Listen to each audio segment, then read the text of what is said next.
Hey, what's up, everybody? We got the Common Allies up in the house. Hello. Hello. We got Connor. We got Ryan Ash. They are twin brothers. We are. We're currently living in Southern California, Long Beach. Garbage everywhere, and even better people. But it's nice to be in a place where you can compare the garbage to the people. And that's why I'm having these guys on the podcast, because they're my buddies, and they're low-key hilarious, but I'm not going to put that on them. he's backing me into a corner here. Oh, my God. But anyways, we met at Hugo's Frog Bar in Naperville. For you local folks. And these guys were living in Naperville, full-time musicians, and, well, I suppose we just crossed paths one night. I think I might have been playing outside or inside. Yeah, you were definitely. It was a very packed-in night behind the piano. Brent can usually fit behind the piano pretty well, but we have a little bit of a harder time with that. So he was kind of showing us the ins and outs and, showing us how to work the mixer, and they got to get rid of that piano. If you ever go to Hugo's Frog Bar, you'll know what I'm talking about. I like to move around a lot. I like to use the loop pedals and everything, but there I just have to do straight up acoustic. And I would share some video of my performance there, but there's nowhere to put a video camera. And I don't want all the, folks paying for fine dining to feel like there's a camera up in their face if I'm sticking it around the corner or something. Sometimes it's just inevitable. The good thing is that when you do that in LA County, you can just get really mad when people walk in front of and be like, "Hey, I was recording. I'm an influencer." My TikTok followers are currently getting very disgruntled at the fact that you're interrupting the stream. Okay. It happens at gigs. It happens at the gym. It happens in front of other people's cars. We'd be like, "That's not even your car, dude." No way. I think. Hold up, y'all don't see that around here, do you? Not really, no. I guess it depends on where you are.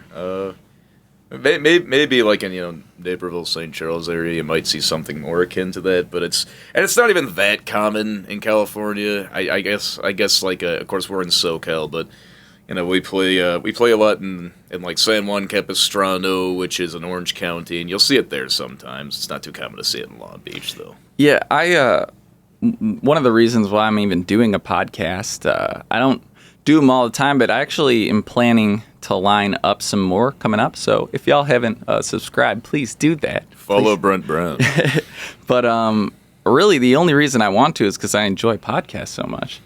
And I think it was probably on the Rogan one where I heard that LA is pretty much filled with just a bunch of people who just really want to be famous. Oh, yeah, absolutely. That's where you go. That's what a lot of people go there for. Since TikTok is so freaking it's like a golden ticket if you do it right. Everyone with a smartphone thinks they're in the Truman Show now. Everyone who has a phone. Aren't they? kind of essentially, yeah. I don't really, everyone who pulls out a phone is just like, all right, what's happening today in the world? It's my world. Everyone's just living in it, that sort of thing. Oh, and it's quite bad there. It's quite bad there in that sense because, people from Instagram actually think they have talent. So some of them do, some of them do. But of course, that's not to say, we're not going to. Yeah, but let's be real here, Brent. We're not just here to just completely, talk smack about the place where we're currently absolutely living. Not. Absolutely not. No, I'm just saying the way it is. You guys put so much work into your music and your performance, and it shows. And first off, I want to compliment these guys. Please go check them out on Spotify or iTunes, any streaming.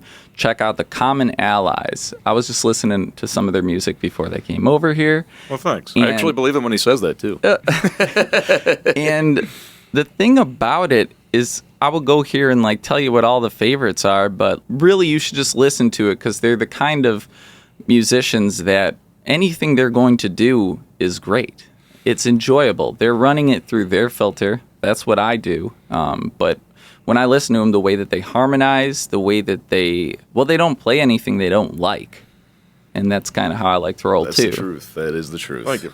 Yeah. Oh, I can say the same for you, though. I mean, Brent is always killing it absolutely with the Lupin. I personally have a copy of Dreams and Drugs, which is my personal favorite album of his. I've put it on the turntable a couple of times. We have a signed copy. Hell yeah. We do, and I absolutely loved it. I popped on the cans and given it a couple listens so I could hear all the nuances, and he's truly a creative dude through and through. I appreciate that, guys. Thanks, man. You know, the thing about pressing a vinyl is that you pretty much aren't going to make your money back unless if you've done it before and learned how to make your money back, I think. I think I'm pretty close to breaking even on what I paid for to buy them. That's pretty good.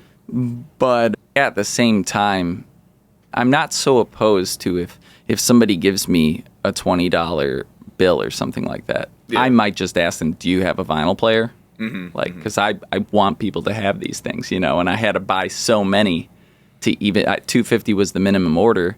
That's kind of a lot of vinyls. That's a lot of wicks in your closet. Yeah. I don't know if they do any like made to print. There might be a way to go and do that formula, but if there is, I don't. I wanted translucent purple and I wanted a lyric sleeve. And the only way to do that was a minimum of 250 orders because they have to set up for that process as opposed to if you just want straight up 12-inch, maybe not even 180 gram, like I got the thick ones, you know, if you want just 12-inch regular plain old vinyl, just put a cover on it. I think you could do smaller orders on that. Yeah. Even just like how people are kind of switching to print on demand for like your shirts and your merch and that kind of stuff, like made to order sort of thing. I know that there's like businesses you could partner with to do that. Dude, too. I just signed up for Amazon's. Now that you say that, I have an email. I didn't know Amazon was doing. I should. No, they do. They do. They've actually been doing it for a while. Grab my coffee real quick, please. I actually just looked at Amazon. So I was getting my portal set up. It's pretty much like a Spotify. I mean, they're really Amazon tries to defeat everybody. Oh yeah, It's absurd, dude. it's the major. Now I'm gonna sound ultra California. Do it. It's the major goal of like the corporations, man. Yeah, capitalism's gone awry in many different areas, and Or for me, and less for you. Damn it. Jeff Bezos is destroying the middleman. Jeff Bezos doesn't own Amazon. Well, okay, I keep on forgetting that. I keep on forgetting about that. Yeah. No, I don't. When did that change? I don't think he's been the CEO for like over a year now. Well, who currently is? I actually don't know. Probably his ex-wife. Good for Jeff. No, that's awesome. Good for Jeff. I mean, that had to be pretty tough to do. He probably just went over to become a tech overlord. Yeah, he just wants to bro down and enjoy the rest of his days in sunny Acapulco. Have you seen that video? Laughing Have you seen maniacally. that video where he's doing like the Dr. Octopus? Yeah, I was sound? about to bring that up. Have you seen that? It's amazing. It's literally Jeff Bezos is using like AI to like move what's essentially like those Spider-Man 2 Doc Ock arms, and like you'd think that someone who's doing that for the first time might kind of go like oh this is fascinating, man. The fact that I can control this, but he literally looks at the camera and goes, ha ha ha ha ha ha. It's like, gee, And he looks this guy like has Dr. this guy Evil. has, yeah, right. He does look like Dr. Evil. I don't see any reason why you're probably not going to see Jeff Bezos in some damn movie coming up. It's going to be some freaking movie, and Jeff is just like, I want to act. And they're like, we can't say no to you. Yeah, you have the money. And everybody knows who you are, so like you're qualified. I mean, They got to do a tournament now for like the boxing matches coming up, because whoever wins in the Mark Zuckerberg and Elon Musk boxing match has to fight Jeff Bezos. Jeff Bezos is the final boss. That's not in the cards, but it needs to be. Did you see both Elon and Mark are practicing, I think, jiu-jitsu. Yeah. Was it jujitsu? They are. They're And doing it- like MMA. The Lex Friedman podcast is another one that I listen to, and that's an awesome podcast if you haven't checked that out. He's super, super freaking smart. He's like an AI robot programmer, and he's young. Artificial intelligence. And he's been visiting, like, you know, the war zone out in Ukraine and, like, interviewing people, and really kind of one of those people who you could picture being a hero in a book by being, like, a little bit naive, but just smart enough and like, he's just a good guy, man. sounds like it. And there's, I believe it was him who was wrestling with Zuckerberg in one picture that he posted, and then another one he's wrestling Elon. So we're not talking metaphorically here. This is like literally, This is really happening. literally after you see Lex Friedman wrestle Jeff Bezos, officially they're all qualified to fight. So is this the end of the world or the beginning of a new era? I was about to say, it's like, I was talking about this a little while ago, and there's a couple points I want to make here. I think that we are kind of, especially with the writers' strikes. I'm not going to claim to know every little in and out of that. I don't know shit about that. I think Ryan has some idea. It's pretty fun, honestly. It's a whole lot of fun. It's like George Carlin style. It's a big campaign. Everybody's enjoying it. But the writers are having a blast right now. I think it could hopefully bring about a new golden age. It's almost for good art. material, probably. And it's yeah. it's either going to be that, or it's like you look back to the 90s, you remember when Celebrity Deathmatch was like a fun little goofy thing, it's like Beavis and Butthead have cameos. It's like now Celebrity Deathmatch, that's eventually going to be the US elections. Oh my God. And the first one to win is going to be Jake Paul. Yeah, no kidding, man. He's going to be the president, and he's going to beat the shit out of whoever he I would say, is running against. I'd say, the humanity, the grifters are going to be the political leaders of the world. Yeah. Oh no! What a new concept. Yeah, seriously. Well, I mean, whoever most of the population's gonna listen to, don't they win? I mean, unless if you kill them or effectively shut them up. I remember owning Alibaba stock and then watching him come out against the Chinese government, and then he disappeared for like 3 months or something like that. And there was like a report that said he's fine, and it wasn't even like a good picture. You couldn't even tell that it was really him. It was blurry. There were bloodstains. And then you didn't see him for like another tons of months, and the stock was just at like nothing because the CEO was just gone, and everybody's like, where the hell is this guy? You see him issuing a statement with a gun clearly in frame to his head. Yeah. He is fine. He is alive. That's all we can tell you. So I really am kind of, I hate to get into the political, anything related to it, but I don't, because I feel like a lot of people don't really know what CBDCs are and that sort of thing, especially for service industry. They're going to have to raise whatever they're paying servers if they introduce something like a CBDC, because think about all the tips that servers are making that, across the country that they're probably not saying Brent, anything what you're going to about. have to do is you're going to have to assume that I don't know what a CBDC is. Central bank digital currency. Okay, interesting. Yeah. And essentially you can program the money that it's so you can't buy certain things that you could hurt people with, or they want to watch out for combinations if this but now we can track and see everything that they're doing, and we can flag it and not let the transaction go through and stuff like that. It's just to have total control over all the currency. That's what it's for. Isn't this a beautiful thing? We like this. Yeah. Isn't it fun? Don't you want this? We like this. We love this. That's what China's doing. And anytime I see a place that's going to take their Amazon.com CEO and just scare him into saying nothing anymore, I'm like, I really don't want that type of whatever they're doing. I don't want to copy what they're doing. I would rather maybe even do a little less good, but Let's try and stay away from being a democratic nation that is saying that it's not a command economy, but we know that it actually is a command economy. Like China. Yeah, but at least once in a while see something come out where they're protesters do something smart in China and it exposes something. I'm like, keep doing that, y'all. Please. Bring some of those protesters here. Our protesters are all idiots. Yeah. And anybody who might be listening, God love you, who might be able to actually in an educated manner, challenge any of the perspectives we've been pushing out there. Keep in mind, this is a podcast. We're just asking questions. Yeah, and that being said, it's a podcast about music and pop culture. That being said, I don't even.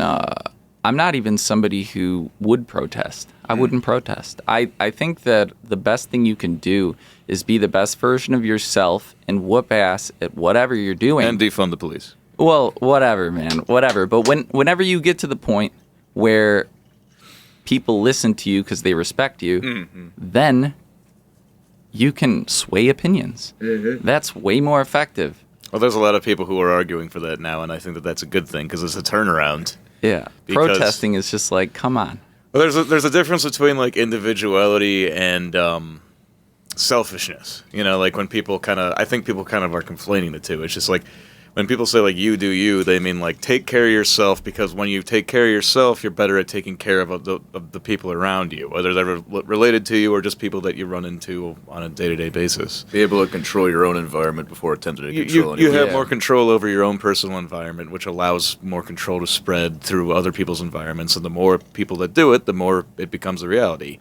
But I think that what people think is they just think like, I'm doing me. I'm living my truth. I'm going to screw over whoever I want, and it's going to be cool. I'm going to perpetuate my bullshit because, by God, I go to therapy. And because I deserve it. I deserve this. This is a good thing. So it's like that's not quite the same thing. I think you got to backtrack just a little bit. For sure. Let me just pop up one of the few things I even wrote down that we could talk about. And by the way, spouting off, and we haven't even looked at the sheet. By the way, if you're still listening, make sure to if you're like, I hate whatever you're saying right now, well, maybe keep giving it a go. Maybe it'll get better right now. We are very sarcastic on a lot of what we say, so take everything we say with a grain of salt. But whatever you do, make sure not to miss the end of this show, even if you got to skip through, because you're going to get a performance out of these two. And it's either going to be the best part or the worst part. So no, it's going to be the best part for sure. Jeez, you're such a sweetie. Oh my goodness. Well, it's true. It's freaking true, and anybody who knows you guys would say the same thing. So, anyways, you're movie buffs, though. Oh, we like to You think seem so. to be. Here and there. I still haven't seen Con Air. So people give me so much shit for that. They're like, "You love movies and you've never seen Con Air," and I'm like, "I love Nicolas Cage." Yeah, I was about to say, correction. You love Nicolas Cage and you haven't seen and it. I have no idea why I still haven't seen Con Air. Ghost Rider, baby. Oh, all yeah. day. I have seen that, which makes me a movie connoisseur. That right there was Oh, my Sam Elliott's God. best performance. Oh my gosh. Yo, so I'm really not a movie buff. So if we got too heavily into that, I would certainly not follow a damn thing you're saying. It's possible. I mean, what's your favorite movie, Brent? Dude, all I can tell you is that Christopher Nolan, anytime he releases a movie, it's always my latest favorite thing I've ever seen, because everything he does is balls to the walls. Absolutely. So what did you think of Poppenheimer? I'm absolutely thinking of Oppenheimer, and Connor posted about it, or maybe you did. It was I.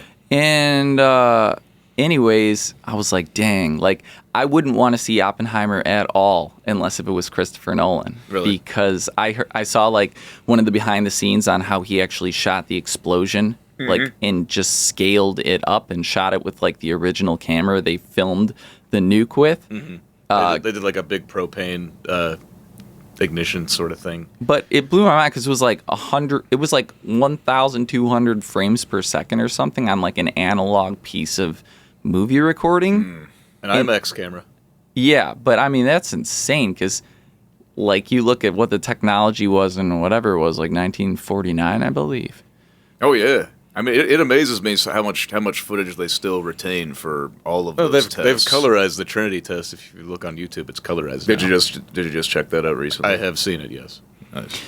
Well, you get into something and you start researching it, and a lot of people say that there was a Rich McCarty, which shout out to Rich if he's still with us, and an absolutely wonderful prof we had at University of Iowa back when we were going to school. He said, "Your generation's the smartest generation because you don't have to go to the library and sit researching databases and looking through books to learn about something. It's like you want to learn about anything, you have it in your pocket. The second you want to ask a question, you can ask that question. You have the answer right away. The second we need our misinformation, we just need to go on Google. Exactly. I believe Ford back in the day was actually put on trial, and he was essentially being sued by the state or something because they thought he had too much money and that he wasn't even smart enough. He didn't even know what he was doing.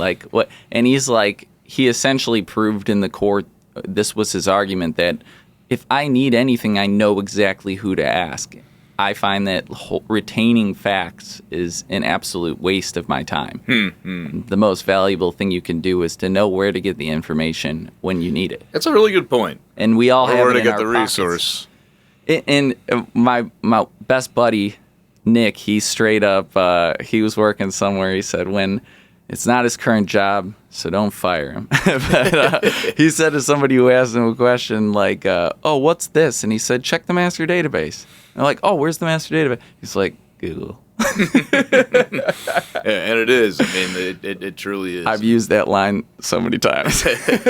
I always say, let me consult Dr. Google. Yeah, well, just wait. Pretty soon it's going to just be called the master database. Yeah, it really will be.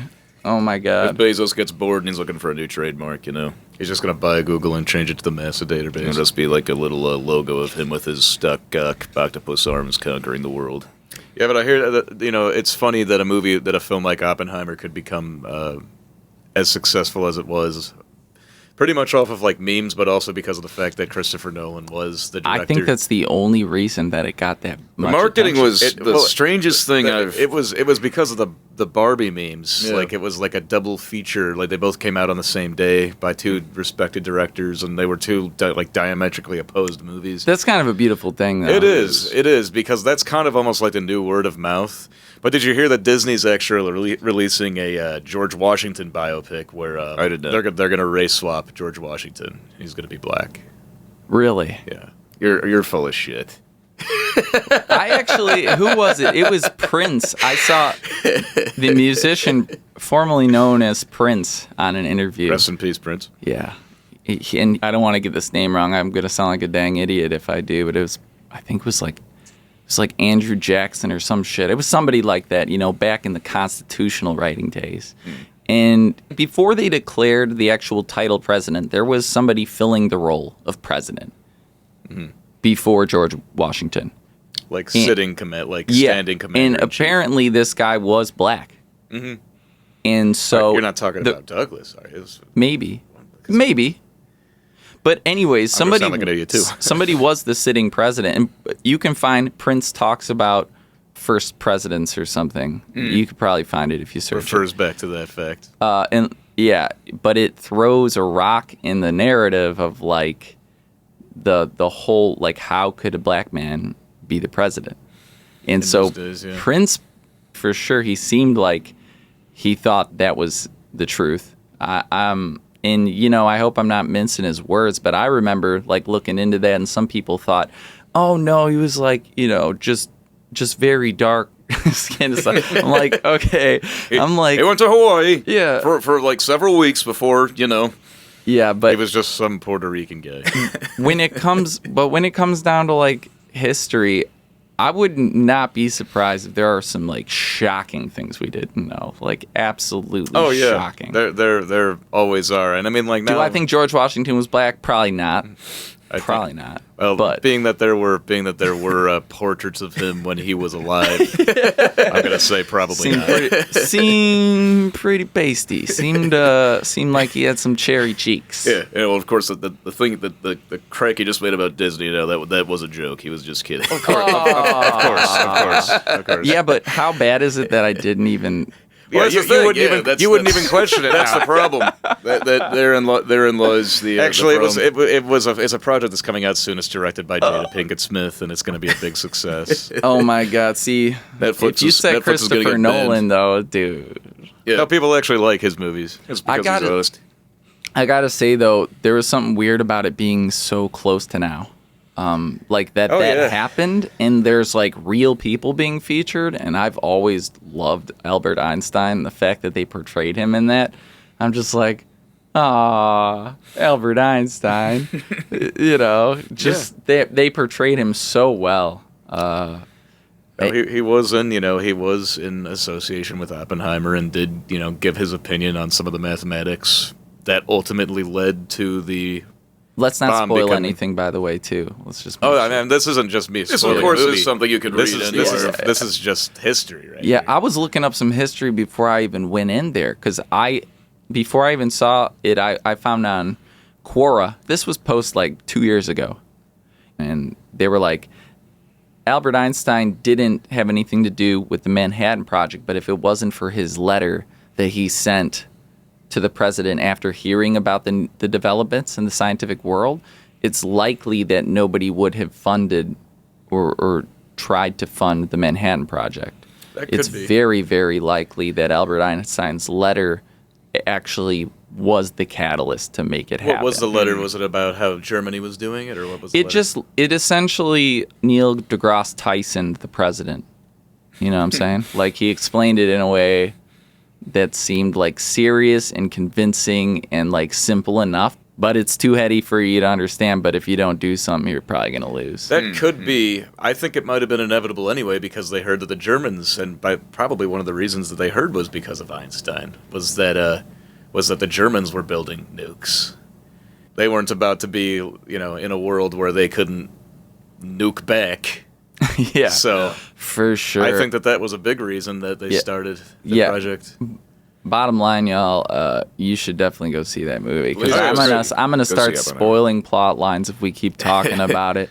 It's based on the book. For anybody who's read the book, American Prometheus. Was it American or modern? American Prometheus is the name of the But book. It's funny because I was actually talking to somebody, one of my buddies at a bar the other night about Oppenheimer. He's like, oh, well, did you like it? And I'm just like, oh, I love the part where he's like, don't spoil it. I'm like, okay, I'm not going to spoil it.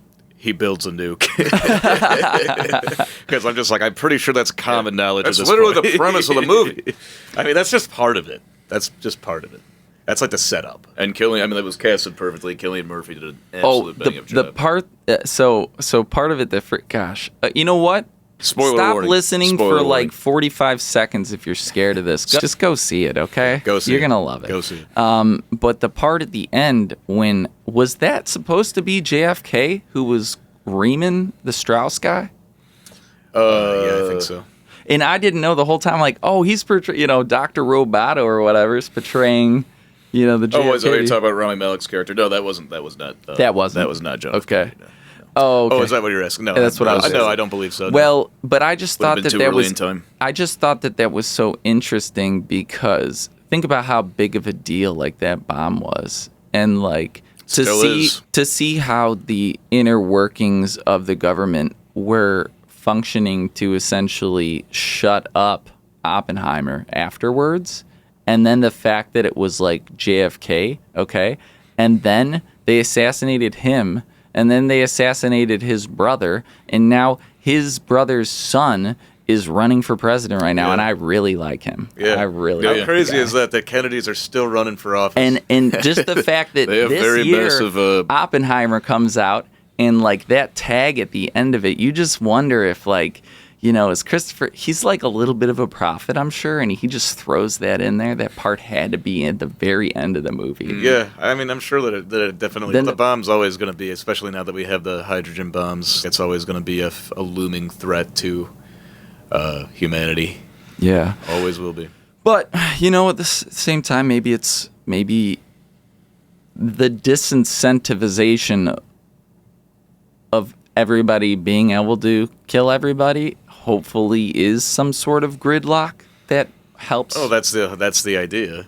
That's the idea. Good old-fashioned deterrence. Nuclear deterrence, or as a lot of Americans call it, nuclear deterrence. So, okay, let me ask you guys right now, is there, flipping subject back to music, is there anything... Music is the bomb. Is there anything... Don't say that in the airport.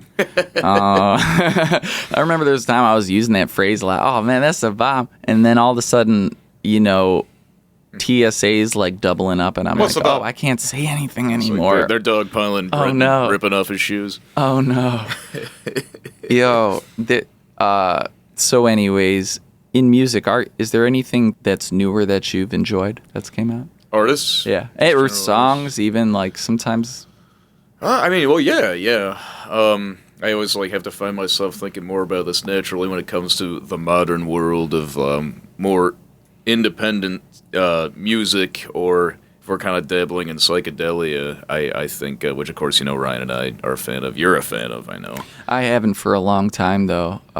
Dreams and Drugs was really like I had to make a statement. I heard somebody say something about albums versus EPs or singles too, is that when you do an album, you're making a statement. Yeah. And for me, I wouldn't be as creative as I am. I wouldn't know myself like on a very deep level, and I probably wouldn't have gotten over like a lot of anxiety if I didn't seek out my demons a little bit. So that's kind of what you were doing. And now I feel like I'm in a resting place that I love myself, and I don't see any reason I want to mess with it. So So now that you love yourself, you're not going to make any more music. Well, that's not true because I'm literally writing music like a madman. Yeah, no, you are. Brent's been releasing it. Check out Brent's new singles. He's been releasing a ton of stuff. Anyways, go on. You were. Of course, Kevin Parker. Kevin Parker's been such a monument. Tame Impala. Yeah, and super big influence for me. Just not because even the music necessarily. First off, I thought it was like John Lennon reincarnated when I first heard Mind Games. I could see that, yeah. And then, but it was just the way that he went about it and how he earned his label's trust to be the last person touching his music. Mm-hmm. I'm like, man, I don't want anybody else touching my music. There's some people who say I don't trust myself. I don't this, that, and the other thing. But what it comes down to is setting rules. Don't listen to it too much until you think it's done enough to listen to make little tweaks. If you listen to it too much along the way, your ears become numb to it. So it's almost like you got to be. It's almost like sweets. It's like you feel so proud of yourself. You want to get that little dopamine rush, feeling like you did something good. Maybe listen to something more than you need to. And I've stopped doing that, and that's helped me like tremendously. This helps you stay fresh that way. Yeah, absolutely. So anything you need to do, whether it's take days off and come back to it, deep down.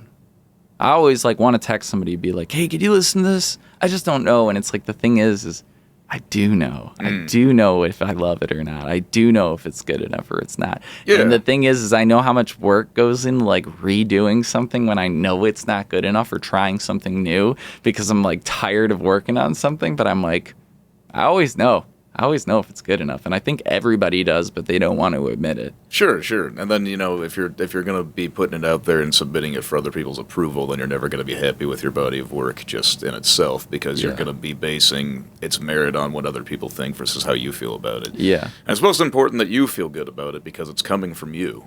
I will say there's something though to other people listening to your music though. Like So if I make just a ridiculous amount of money, like royalties or something like that, start streaming in, I would probably hire somebody who is, and it wouldn't even have to be like all the time, but it'd be like somebody who would literally just listen to music.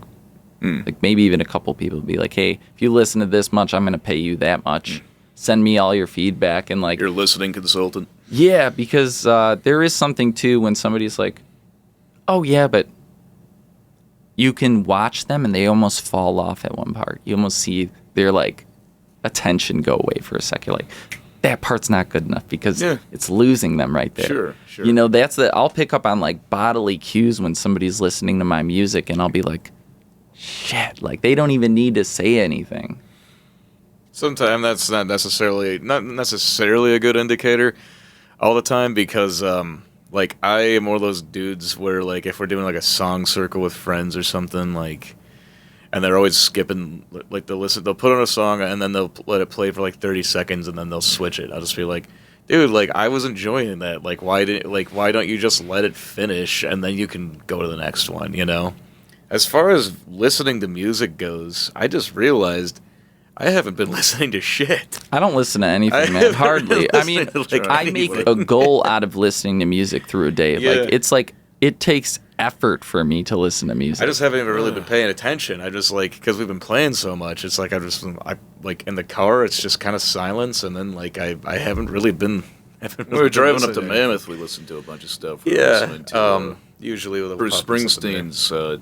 What the hell was Bruce Springsteen's? It was one of his latest albums. They called like Country West or something like that. It was kind of cliche. I can consult Dr. Google, but check the master database for it. Check the master database because we actually. It was almost like John Mayer's Born and Raised. Kind of wanted to just take that little dip into the country. I think it's something it seems like he's probably been wanting to do for a while, and it was good. It was good. I mean, like I'm not like the biggest Springsteen fan, but I've always liked his stuff. Do you cover any of his stuff? Some. Yeah, a little bit. Kind of a... Name the songs. The favorite one that we cover is actually the song that he wrote for the movie The Wrestler, the Darren Aronofsky film. And of course, it's of the same name, The Wrestler. And it's not, it's not at all a popular track of his, but we like it's a deep track. But I love, I don't know. We mess with it a lot, and I think the little nuances we add are definitely, the harmonies. He doesn't normally have... He has a little bit of harmony in it, but... I think Ryan and I do it justice with our own rendition. That's the cool thing when you have a musician who just likes music for music and you don't really care where it came from or whatever. It doesn't matter at all. It just becomes your thing. I think that's important, and it doesn't even matter if anybody knows the song. If it's good enough, like, you can play it even if you're at a gig where everybody just wants to hear covers or something like that. Yeah. And I mean, I guess the best thing about playing covers when you're, working for money. You find that yet? No, I'm still looking. The most recent album was called Only the Strong Survive, but that wasn't the right one. You hook them in, you hook in your audience with what they might like, and I like doing that, but I don't like doing that too much because it's not like we're gonna be playing like a deep track from some crazy Grateful Dead live performance in 1973, and then somebody's gonna come up and go like, "Do you know Morgan Wallen or Taylor Swift?" It's like, dude, I'm sorry, but what gave you the impression that I was gonna? And I'm not even saying I dislike either one of them. It's just it's not gonna be what you're gonna expect from us. The impression that they get from you is that you're singing and you're playing a guitar, and that's what those people do. Yeah, that's what they do. So at least it's what Taylor Swift used to do. I don't know if she's really doing that anymore. Yeah, she's just making people pee themselves. She's making people pee themselves, and she's rolling in just piles and piles of money. That's something we saw on the Tim Dillon podcast, and I'm sure it was talked about in other. What, things. she's Beatlizing now? No, she's just. But I guess her most recent tour was so sensational that people. That's what I mean by Beatlizing. People were all peeing themselves when the Beatles were playing live. It smelled, apparently. It was humid. They peed so much. But I guess these millennial to middle-aged women were investing in adult diapers to avoid having to miss even a millisecond of the show, and I'm like, damn, that must have been a really good show, man. Yeah. And here's the thing about because that's some serious dedication, that's some true fandom. But you go to a Grateful Dead show, people are dancing and they're urinating while dancing on each other, and they're and they don't need diapers. They're not afraid to make a mess. They still do that. I don't know. Because it should be a shared experience at the end of the day. Though the album is called Western Stars, by the way. That's the one. When Ryan and I were playing out Dylan Fest in Torrance, which was a really, really fun event, we should have we have some audio for that, which we will have to include because I was really happy with how our performances went. We actually played Hey Mr. Tambourine Man, and they allowed us to do our own arrangement of it, which we were. The closest was, it was more akin to the Birds version, Okay. With David Crosby. Which fell in with how the rest of the band did it. Shout out to Andy and Renee and Hard Rain. That was an excellent time. Give them a listen. They're beautiful musicians and beautiful people. And they're doing a lot to keep the great kind of folk and rock of Bob Dylan alive. If you live in Southern California by the Bay Area, they do it every year on Bob Dylan's birthday. So please make sure to check it out. It was a really, really good time. And if you love Bob Dylan's music, they do it justice, and they have some. They play it way better. and they include they sound fantastic, and they have great guests. One of which, well, he wasn't a guest. He was just in the standard band, but his name is Marty Rifkin. Absolutely. Had some great conversations with that gent, and phenomenal slide guitar player, and a sweet, sweet person. And we were talking to him a little bit because he was saying he didn't play out a lot because we're thinking about different ways, living in SoCal. It's like we're getting tired of playing out. When we play for appreciative, just playing, just for clubs, playing for the wrong audiences that don't appreciate, or maybe what we're playing doing. because you feel like you need to. Playing out of necessity. It's definitely out of necessity. And I ain't going back to Costco, man. Yeah, yeah, no kidding, man. I'm not going back to serving. I only did it for a second. I did it for less than I never actually went to Costco, but it was something we considered doing when COVID happened. Yeah, well, we didn't seriously. Dude, there was no way. I was 11. No, I was 10 years of full time of playing music, and I'm my own business. There's absolutely no reason why I should have to do something else because I'm being forced. Yeah. And it took a while for unemployment checks to come in, and it was backlog. But I was getting scared for a second. Yeah, of course. Yeah, that was horrible. I will say, but I felt like the folks who were doing stuff which took a lot of skill, technical skill and learning and schooling or whatever, for them to go work at like a grocery store or something. Not that it's not a noble thing to do. It's good and stuff, but like, I would be in such a dark place. I think if I had to do Why do you that. think so much of America's depressed? I mean, all over the world, everybody's doing things that they think that they have to be doing. And I know there've been plenty of people who say, like, well, it's like you have to do some things out of necessity. You got to pay your dues. You have to do what you got to do. And I agree with that, of course. And it's like, maybe it's easy for me to say I'm not married. I don't have kids. But I don't think that you have to imprison yourself in a life that you don't want, as long as you're willing to work hard towards something that you're dedicated to and you find is fulfilling. But a lot of people still at this age even, or in their late 30s, even early 40s, a lot of them still don't even know what fulfills them. And that's what I think would be a difficult thing to deal with, because then it's like, what do you do then? Along those lines, I don't even think it would have mattered how I made my own money, but I couldn't really work for somebody.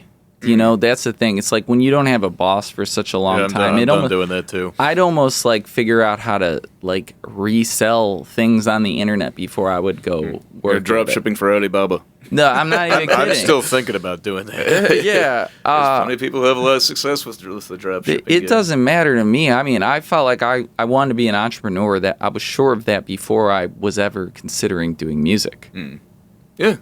And I was not good at math, and I just got offered to go on the cruise ship before I was finishing COD. I got my associates, but like I literally just took the closest degree, which took out the ability to get the business degree so that I could go to NIU, because I was like, at this point, I really don't want to be into like, I don't want to take out a loan when I could take out a loan for gear and already start being an entrepreneur. Yeah. Like, why wouldn't I take out, like, if you took a whole schooling and bought what you need to do what you really want to do with, you'd be like way further ahead than like, just watch some YouTube videos. Every time you don't know how to do something, watch a YouTube video. Yeah, I do think that. Just type that in. You know what's fun? What's a nice little fun fact? It's way, way harder for like an 18-year-old to get like a $10,000 business loan than it is for an 18-year-old to get like a $100,000 Which college loan. is exactly why it's so bad. Why it should be not like that. It's just. This goes to show you this isn't exactly those guys aren't exactly focused on trickling down, if you know what I mean. So it's like, oh, we're going to help people out. It's just like, no, you're going to put people in debt and collect their interest. That's what you want to do. Absolutely. And it's like, you know that's what you want to do. Quit bullshit, If I didn't want to be an entrepreneur, I would have done that. But because I was already starting to think like an entrepreneur, even though I didn't do anything, I was always so average. I slept in classes, and I took one entrepreneurship class in high school, and I got an A+ in like the top whatever in the class, and gave the presentation in front of the whole class of like a boxing gym. And that was like, I've never got recognized for doing anything before. And the first time a friend started playing guitar in front of me when I was 17, I learned how to play the chords of Free Fallin', and I could kind of sing with it like the first day. Was that how old you were when you started playing at 17? That makes so much sense. I don't know why that makes so much sense. Ryan and I were the Jack Black, we were the Jack Black kids. We were the kids who were playing guitar since we were like 12, and we were the chubby mop top kids. And then Guitar Hero got really popular when we were in high school, and then already playing. People were just like, "Oh, well, we play guitar too because we play Guitar Hero," and I'm just like, "No, you don't. Oh, you don't. You don't. You have no idea what you're talking about." And I mean, we were already starting to perform by the time we were 14. That's insane, dude. So we just. I mean, I always knew. My parents were just saying, like, what do you want to do? It's like, oh, it's like maybe something like a little bit safer, blah blah blah. You should go to business school, which of course that stuff is absolutely important. I mean, there's so much that you can learn from that realm. Because I wanted to be an astronaut when I was a kid. Yeah, when you were a little kid. And then I realized I was afraid of heights. I wanted to be an architect just because I was like, oh, I could build that big old I could build like the Sears Tower. You know what I'm saying? I know it's the Willis. Is the Willis Tower? The Big Willie. I call it the Big Willie. We don't call it the Willis Tower. Yeah. We call it the Big Willie. And then I realized I needed like math to do that, and I was like, ooh. Yeah. Oh, gee. Nah. I thought about the Practical math. I thought about the architect thing as well Right. when I was in like 4th grade, and I was never strong in mathematics either. So my parents, just like, well, astronaut, architect, you got to be like good at math to do both of those things, right? So I'm just like, all right, well, guess I'll go work at Jewel.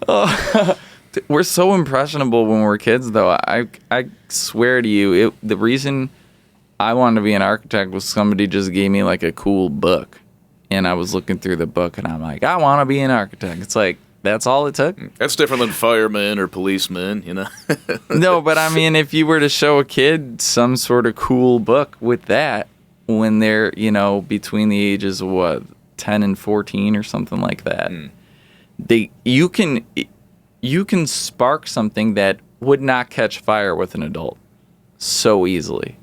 True. Well, of course. Pun not intended, but works. It works. It works pretty well. I just always knew. I just always knew that I wanted to be a musician. Always. We watched Gumby and Alvin and the Chipmunks as kids, and they were all in rock bands. So we were just like, "That's Ooh, cool." I loved Alvin and the Kids, Chipmunks.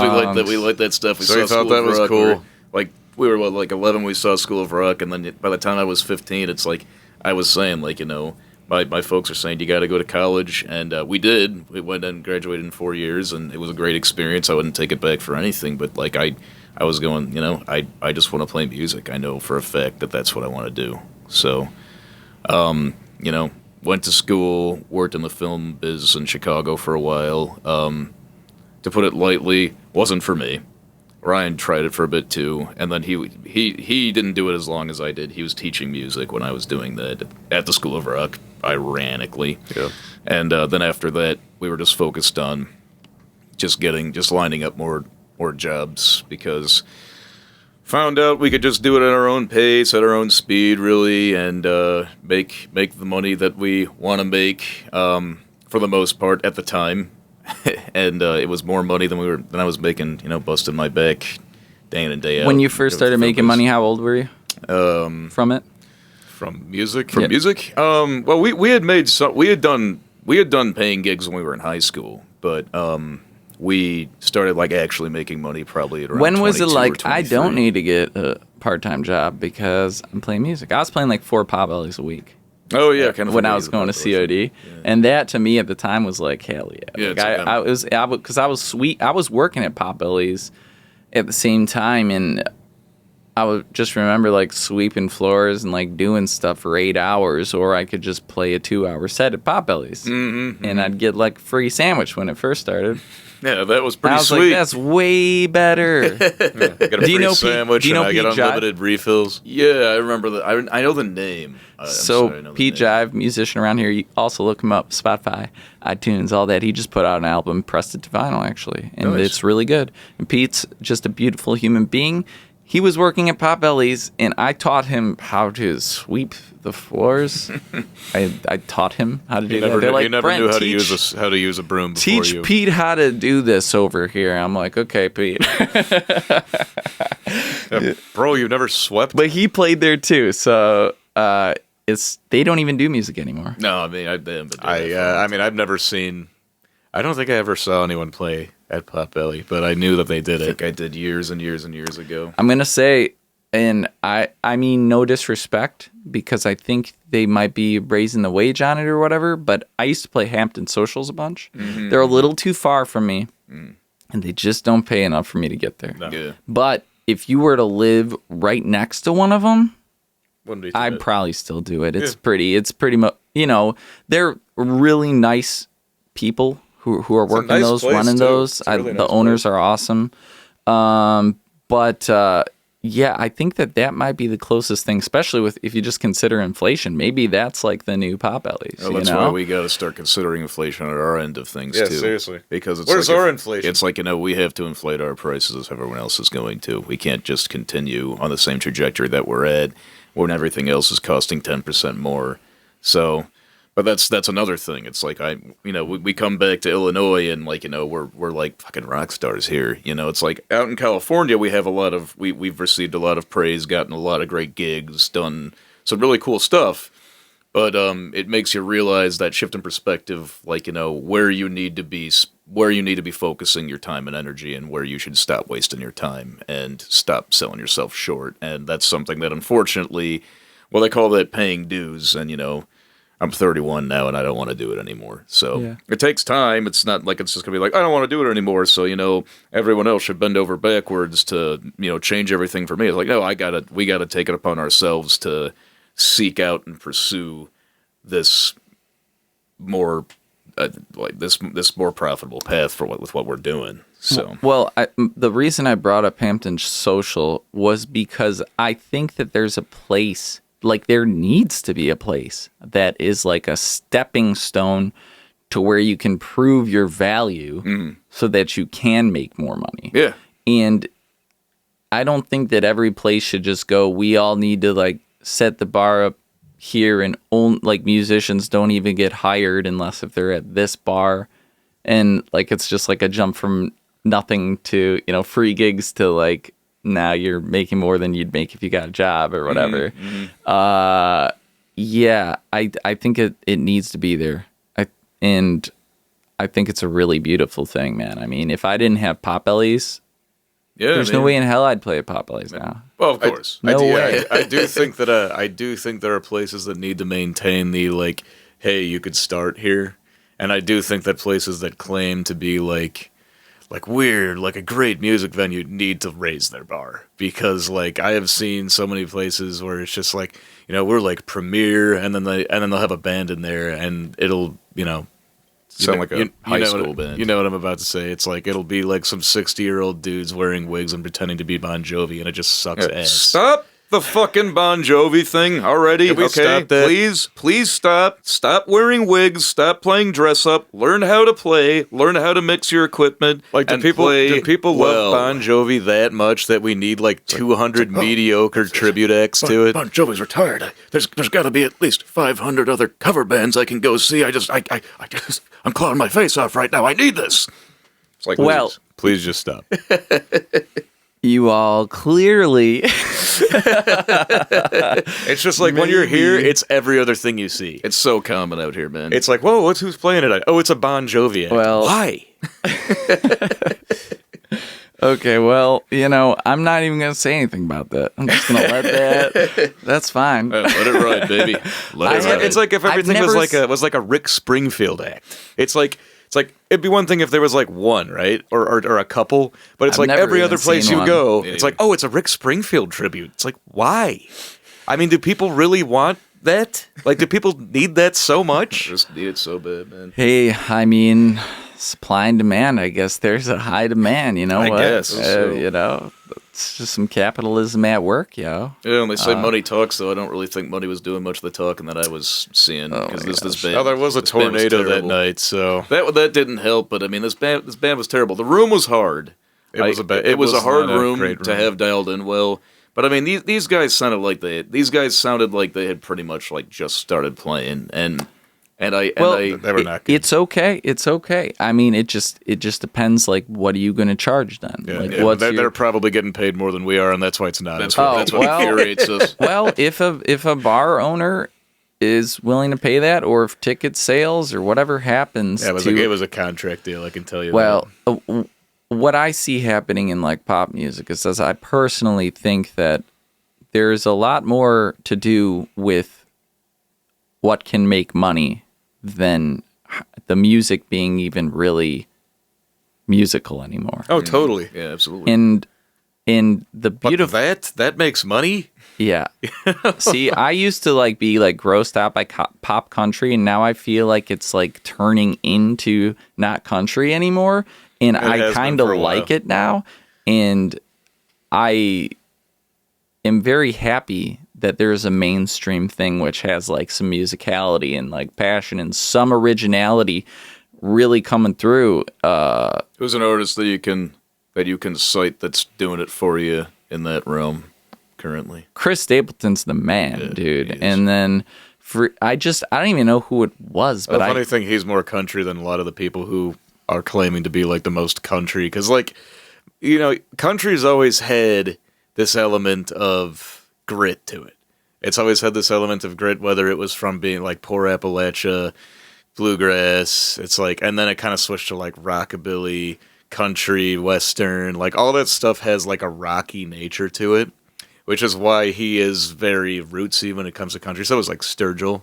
Yeah, and honestly, even though I'm not like listening to it in my free time, from having to learn one of the songs for a party, I think Morgan Wallen is actually really good. I think his take on some subjects that he's writing about, he'll write it in just a way. I don't know if he's writing all his music still, but like there's a lot of authenticity coming through, and it's hitting perfectly in the mainstream. Interesting. Yeah. And so he's just crushing it. And I listen to production. Really know if I'm being honest, because I haven't heard much, but I've heard good things. I listen to the production on things too, and I'll see like, man, the fact that he doesn't put any bass in at all, and then all of a sudden like the chorus comes down, and then it sounds like the biggest hit in the world. It's like that sort of stuff. I can appreciate that production, and I'm like, man, he's playing like stadiums now. I'm like, that probably hits so hard. Oh yeah, he's popped up really high. He's doing a great job. And you know what? I gotta get. I'm just gonna come right out here and say it. He wears the mullet well, man. I haven't even seen what he looks like. He actually wears the mullet well.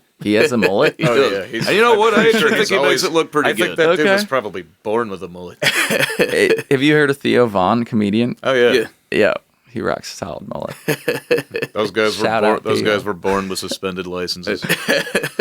I had a buddy who told me that when I had longer hair that I should try the mullet, and I'm gonna go, maybe someday. It's like back in style all of a sudden. Well, like, when did that happen? I feel like if you have a mullet, you're allowed to say and do things you can't do without a mullet, because they're like, well, take one look at the back of your head and they go, all right, I get it. I'll give you a pass.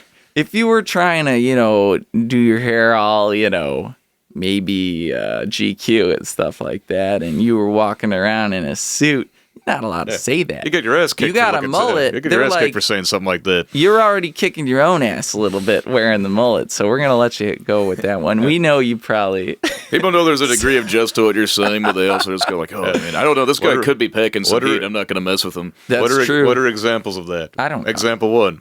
Why don't you just shut up? Example number 2. Go back to where you're from. Any others? Try that in a small town. Yeah, that's probably one of the more significant ones at this point. Oh my gosh. I love it. Well, guys, we should probably get to wrapping this up. I think that was a nice little chill session. Introductory. This is our second podcast. We did one with second podcast ever. Yeah, right, with Charlie and Radar. Charlie. Yeah. Hope he's doing well. He's a funny guy. Shout out Charlie. I'm the worst at the. We got really drunk on his. I mean, it was because he had some challenge at the end where. At the end, we had to gun a PBR. It was like he always had a PBR. It was either that or Miller High Life. It was one of the two champagnes of beers, and I remember one of the classy hipster / white trash beers. Fair enough. After that, I remember at the end of that we were like super drunk. But here, I feel quite stimulated. You made it's also early fancy coffee drink. It's we probably shouldn't be drinking yet. Yeah. I think we might be doing that together a little bit later. But yeah, of course. Well, he hasn't been. I haven't even told anybody, and I'm not trying to make a big announcement of it, but I was trying not to drink for a year.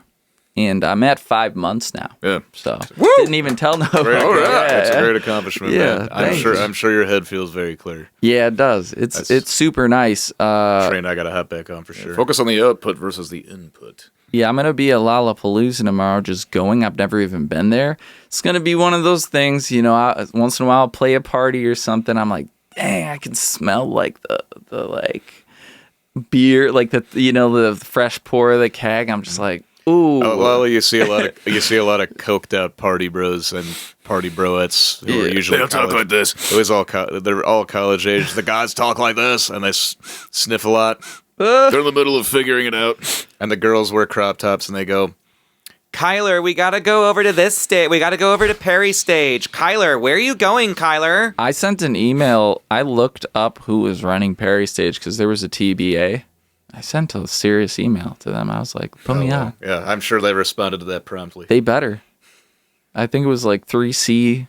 Like, I had to look it up. I had to go through a couple pages to find out who even runs that stage. It's not an obvious thing. I couldn't tell you. I've only been there once. No, they don't tell you. Yeah. They don't, unless if I'm missing some. But I had to do some research. I was asking ChatGPT. It didn't help me at all. Oh, jeez. Well, speaking of ChatGPT, shouldn't we at least mention AI before wrapping up? Oh, yeah. What That's about a good, it? Yeah, sure. Well, I mean, I feel like we should at least talk about how it could either bring on the golden age of music and art, or it could be completely detrimental to all creativity. The rebellion against it will bring on the new golden age of art and creativity. But if people are planning on seriously implementing this into their creative endeavors, it's going to further suck the soul out of everything that's beautiful in this world. So I'm not going to take it as a personal, jab, but I've been heavily using AI. Oh, okay. I thought you were going to say heavily considering it. No, I've released 3 singles in the past 3 months, and I would not have been able to make that cool of artwork that fast, hardly paying anything for the service. But I am a graphic designer too, so I can manipulate images further if something's weird. So there's still a creative element. You still need to. You essentially take whatever it is, and you have to it's almost like it's dreaming, and you have to guide the AI's dream into it producing what you want. I see that. So what kind of pay cut are you giving yourself? If you look at none, man. I mean, I saved a bunch of money. No, I was making a strike joke. Yeah, I've paid money for people to make artwork for me on all my other releases, unless if I did it myself. And this is half the price of one commission, and I get to make as many as I want. So the past 3 singles, I took a lot of time making sure I loved them, but those AI artworks don't scream that they're AI artworks. Like you can. No, it's getting to be so uncanny, in fact, that I just saw something about a woman, an Instagram model, cute little blonde bikini girl. I don't remember what the name was, but it turns out she's not real, and the photos look real. Like how sometimes you got to do a little bit of a double take. The photos look real. It looks like a real person, and it's not. Just not. Honestly, when we're done with this, I'm gonna show you real quick. Y'all can make an image. I'll just send it to you. All right. Okay. Cool. Make your own AI image. Yeah. I mean, it's crazy, dude. You use Discord for the Mid Journey, and it's a chat service, but they've built their software into the chat service, and it routes through their servers or something, and it's just nuts that you're talking to a bot on a server to generate your artwork. It's not even its own program. One more thing that I got to say about this is, remember we were talking. So, I guess who's the woman who directed Lost in Translation? Was it? I can't remember. Coppola's daughter. Sophia Coppola. Yeah, I think it was. And then the dude who directed her. Apparently, they had a long relationship for a while. And this is just something I heard. And Lost in Translation was her telling of their split up because I guess it was very painful for both of them. Okay. And her was his telling of it, But going on the subject of, those movies came out pretty far apart from one another, probably I don't know, 15 years apart from each other. It was a while. At least a decade. And I remember watching her. I thought it was pretty good. I thought it was pretty good. It was an interesting movie. Joaquin Phoenix is obviously great in everything he's in, but so is Scarlett Johansson. Yeah, she's a good actress as well. But the thing that I remember thinking is I was just because I think that was 2013 or 2014 when Her came out. And I remember watching it and going shit. This is going to happen soon. I know I don't want to believe it, but this is going to happen soon. And it's happening now. People are starting to form relationships with AIs. Yeah. Beautiful. What the fuck? Yeah. Well, oh, wait. No, next season of 90 Day Fiancé is sure to be really juicy when you it's beyond imaginary, not even a grifter anymore. Wait, just wait till that starts. People starting drama with robots. I actually, I was going to make a video where I wrote this whole thing out about what I think the emergence of AI is, and it's really trippy. I probably shouldn't even say it right now because it's too deep of a hole to And it's dive going to put into. you on it's going to put you on an FBI watch list. Yeah, I probably shouldn't even talk about it. Sorry, y'all. Sorry. Jeez, what a teaser. I guess well, that's a teaser for okay, next tune episode. Tune in next week for the explanation of the AI. Oh, I love that. I love that. Yeah, I'm going to teaser do a for next podcast where I just literally talk about that. How about? And here's the title. AI is God waking up. A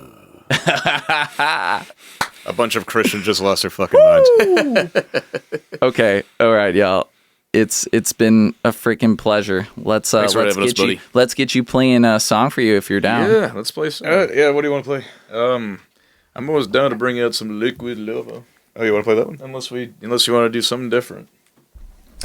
Gotta be very careful with this. We'll pause it if we have to, but we might not even have I think to we pause might be it. good. I'll These- just make sure. I made we sure don't everything wreck was. anything. Brent is entrusting me to a very fine musical instrument. Calls his own. This is a beauty right here. Every time I see him playing it, I get jealous. You have a volume there too, so just adjust your volume as you need to. I'm gonna throw on some reverb. Well, being that in today's society, there are many things that will alter our minds. Sometimes it can be faith-based or not. This is a song called Liquid Lover, and it was inspired vastly by the psychedelic movement. Psychedelic. He was on drugs. 1, 2, 1, 2, 3, 4.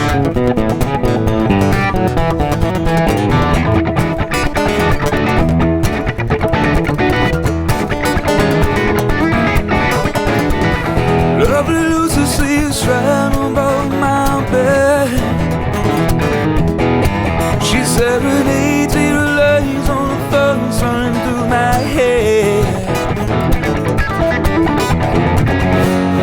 My liquid lover, the things you do to me. The way you dance to me is so fine. Seems every time you always do to me. Got to have you all the time. She lifts me up into the sky and I can fly with my feet on the ground. She brings the music to my eyes, I even blind. Now she's a merry-go-round. Oh, when I get to our business, she found the truth in it. Oh, she because it's nothing that she's all around and everywhere. My liquid lover, the colors you make me see. Make me move and feel so right. Seems every time there's no excuse for me not to love you every night.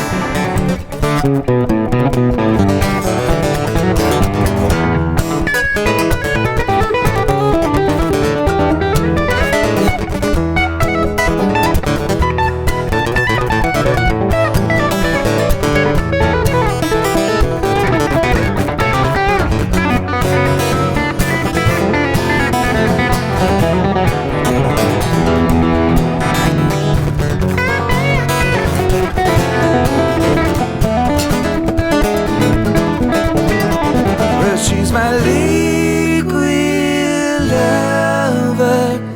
There's no other. Love will lose the she says right up on my bed. Liquid lover. She serenades me, Lord, and always echoes inside my head. Liquid lover. Told everybody all about her, and she loved me for what I said. Liquid lover, and she always pleases me.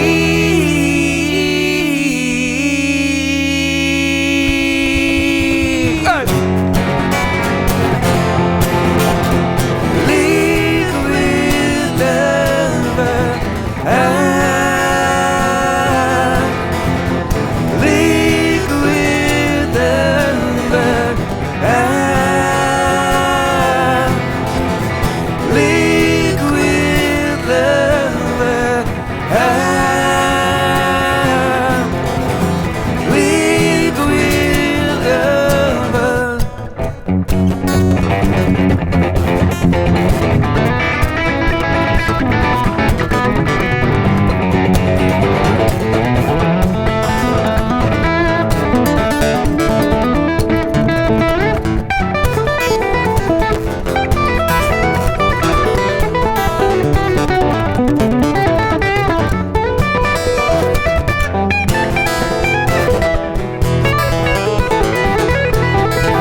and she always pleases me.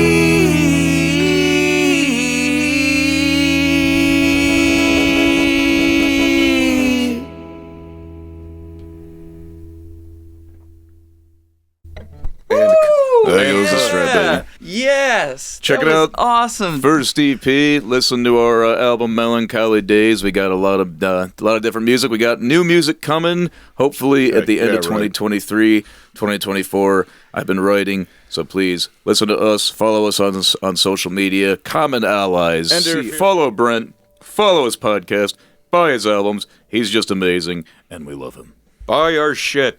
Much love, guys. Hey, that was really fun doing this podcast with you. You know, Thanks for having us, dude. we talked about it before, but we always ended up making like a music video of us all playing. I'm like, nah, I want to promote you guys this time. I think that sharing my friends with the world is just really a fun thing for me to do. And thanks for the chance, man. This is fun. Yeah. All right, guys. Well, good luck at all the rest of your shows and traveling home.